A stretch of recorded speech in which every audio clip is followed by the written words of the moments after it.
안녕하세요. 수아입니다. 이번 시간은 토종 비결을 쓴 토종 이지암 선생의 아주 기구한 운명에 대한 이야기입니다.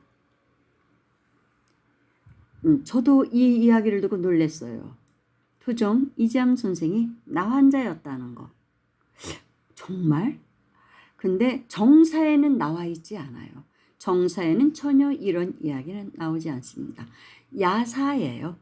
그냥 도인들을 통해서 전해오는 야사.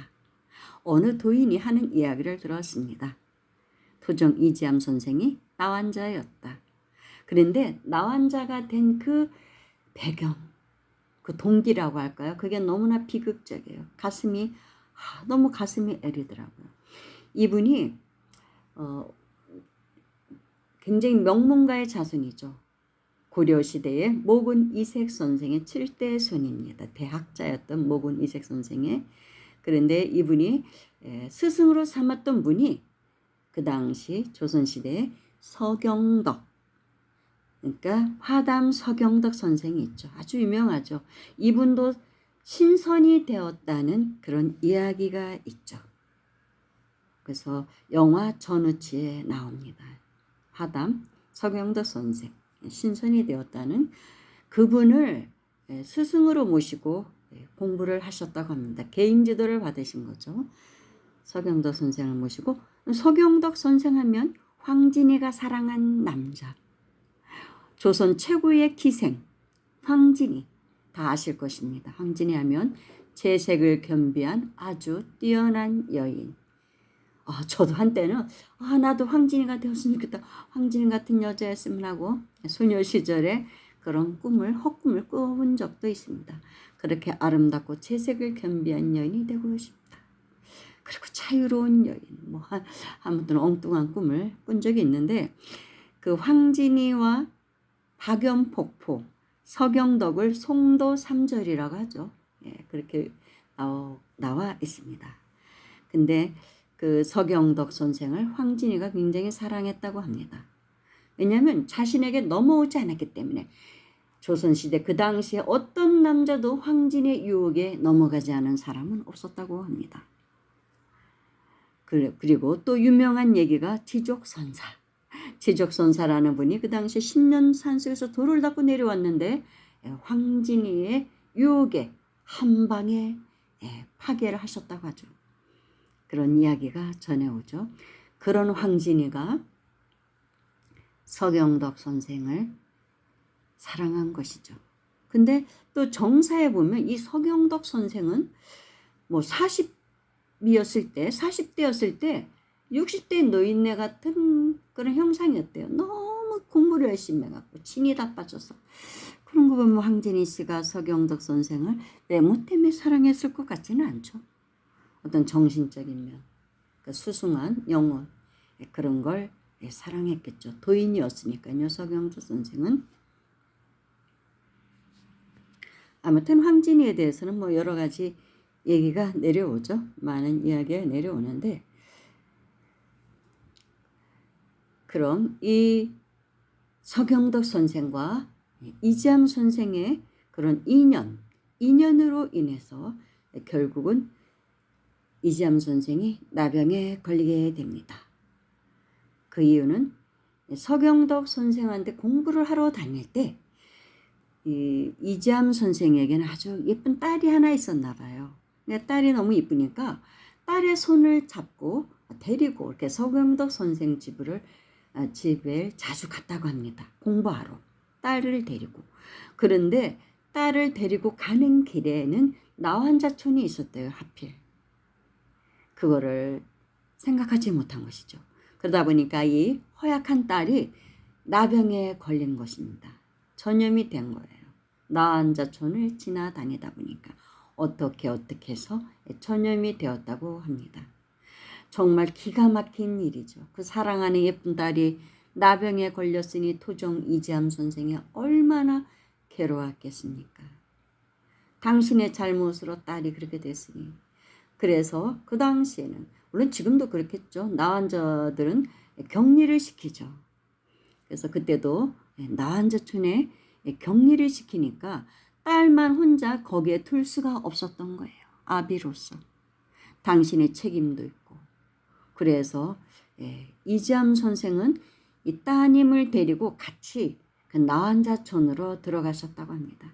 내가 어떻게든 이 딸의 병을 낫게 하리라.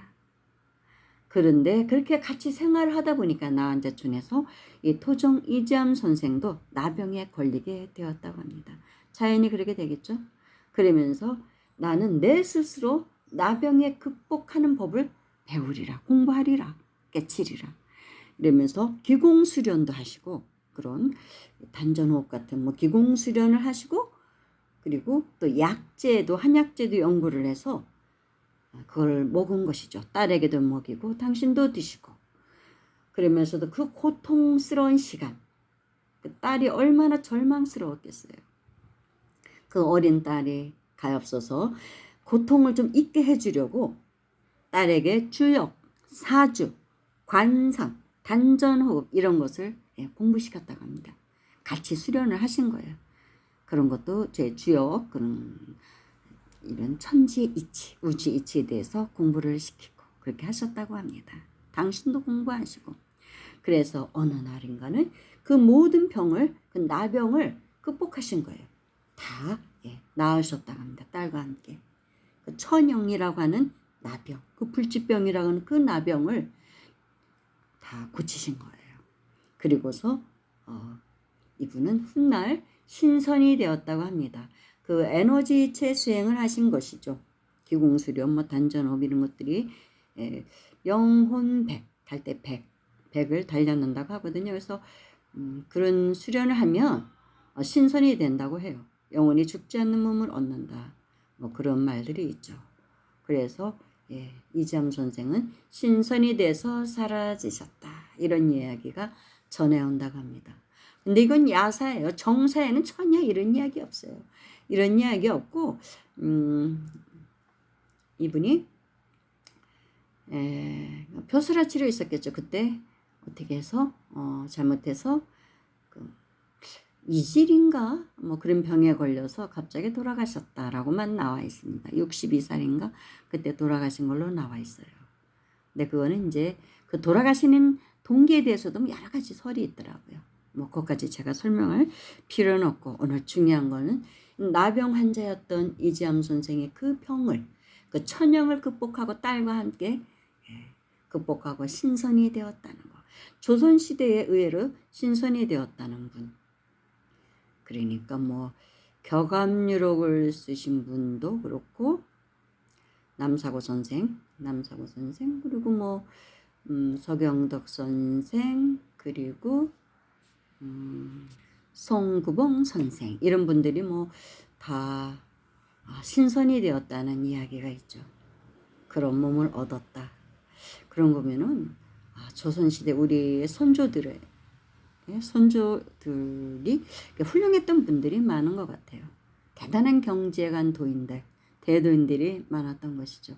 그래서 그분들이 어떤 비결 같은 거를 많이 내놓았죠. 뭐 그 중에서 토정 비결은 뭐 전 국민이 모르는 사람이 없죠. 그리고 남사고 선생의 격암유로 이런 것들은 뭐 아주 유명한 그런 비결이죠.